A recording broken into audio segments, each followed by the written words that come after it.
was born in Eccleston, St Helens, 1932.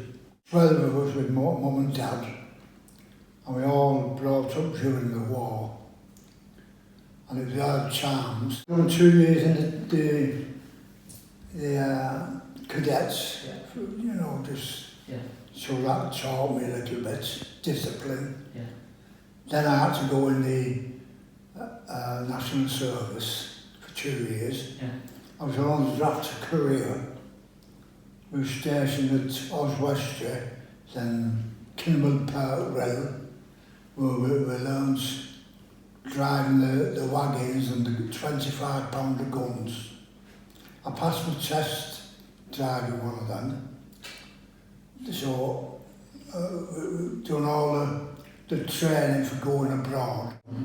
I joined January the 4th, 1951, a foot deep in snow, but we still had to go. The trains was always on time. So, and we got to Oswestry, fortnight's camp, haircut, but my dad, with him being in the army, he made me have a short haircut, so I was all right. And I've done 16 weeks in Rainhill, Kinmel Park, I said Rainhill, near Rainhill, massive camp.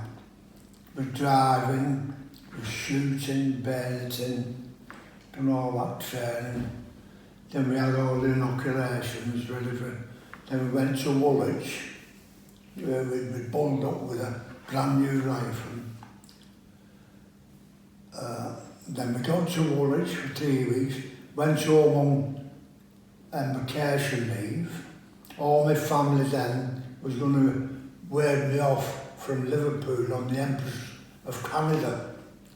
There's 600 in our regiment, plus others, thousands.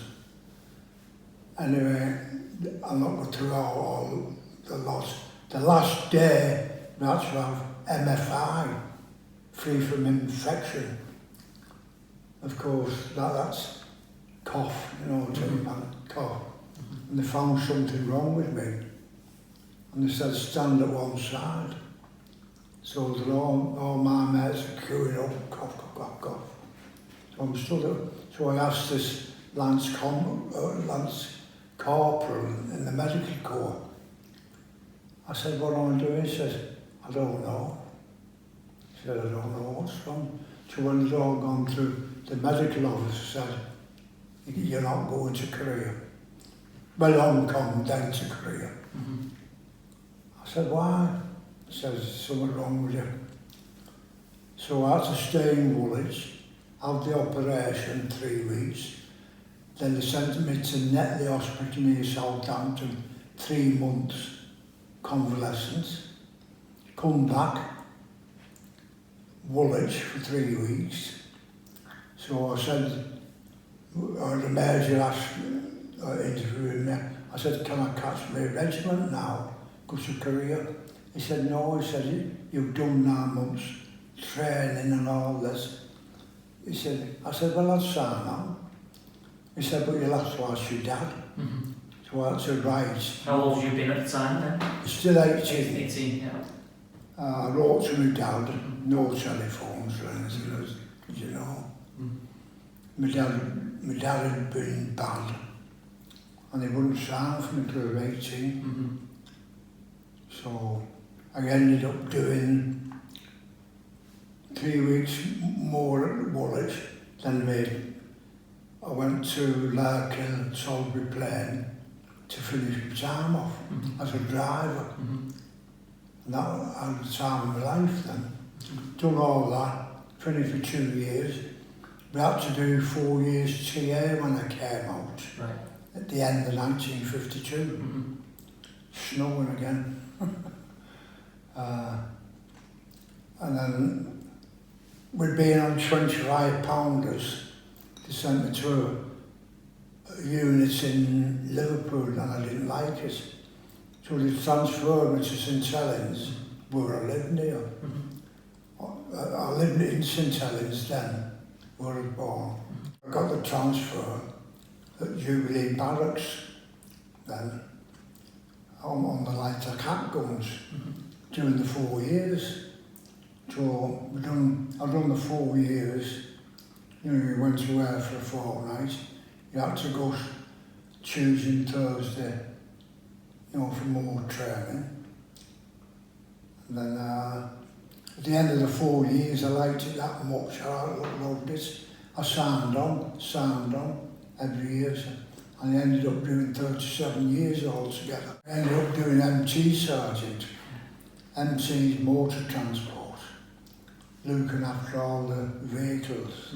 Did you go on any tours with the TA, or did you go on any tours? Or? Yeah, Germany, Yeah. NATO exercises. Every 2 years we went to Germany, and there was as bad as being in the army. Have you got any stories from those days, or have you got any stories, any tales to tell from? Yeah, well, it was in one convoy, and we were stopped for an hour or two. They said the vehicle had gone down the hill. It's the Belgians that was with us, and there was 17 got killed. Yeah. What year would this have been? About 68, Yeah. because I was until I was 1989. So we went to Germany every 2 years. We were in convoys going round to these border with Germany, and they used to make us laugh. And I was driving. I said, I'm sure we've been round here. He said we've been round twice, because they wanted the East Germans, the Russians, to think it was a big convoy. But we've gone round twice. There's all sorts. But going back to national service, there was 17 of his regiments got killed. Right. How did that affect you? Well, bad, because I had 4 mates Yeah. that I knew very well. 2 from Liverpool, 1 from Denver, and I was very close to him when I was training. Yeah. You know, and there's one that worked with me at the Quark Dirty when I was a lad. Them 4 got killed. Yeah. I'm still here. When I was finishing, they asked me to do the sergeant's mess, because we all had 12 behind the bar. So I done another 2 years helping, then I run the sergeant's mess. So I went away another 2 years with them. I enjoyed it. Good. And then after that finished, I just kept going, poppy days, you know, meetings. I was in the Royal Army Artillery Association, and we still go there now with my partner. And how long have you been involved with the Veterans Club here at the Saints Foundation? Must be 3 years. 3 years. We went to Mill Street, the old barracks. Then we went to Peter Street. Then, what else did we go? Common Air, I think. Up Pilkingtons. The Saints. Yeah, the stadium, yeah. Then we came here, Sure. and we're still coming. Yeah. And what do you enjoy about it? The friends. All my friends are here now downstairs. Did you know them before you came here, or have you become friends Oh no, since I meeting? knew him for 50 years. And just with Armed Forces Day coming up, if you could just tell us what does that mean to you, and why it's important that we celebrate Armed Forces Day? I just love marching. I love marching. Yeah. I said to Kate, when I see her on the television, you know, watched the Queen's birthday, I said I'd love to be in that. Love marching, the rifle. You know. Yeah. I look forward to it. When we go, we've been to the main Armed Forces Day 3 years ago in Landudno, when there's thousands go, and we marched 1.5 miles along the prom, 1,100 veterans from all over the country. And I'm doing well. And the man next to me, he was 92. you know, and thought, by gum, I was thinking 80 or he's 92. Mm-hmm. And then when we got to the end, then we went into the field, meeting everybody. Then as I was going, on the line at the end, Theresa May was Prime Minister then. She was on the balcony, Princess Anne, and a few other top councillors, Mm-hmm. police everywhere. Mm-hmm. Yeah. And Yeah.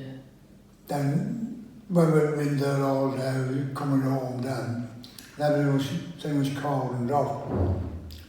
We couldn't get through for the towels.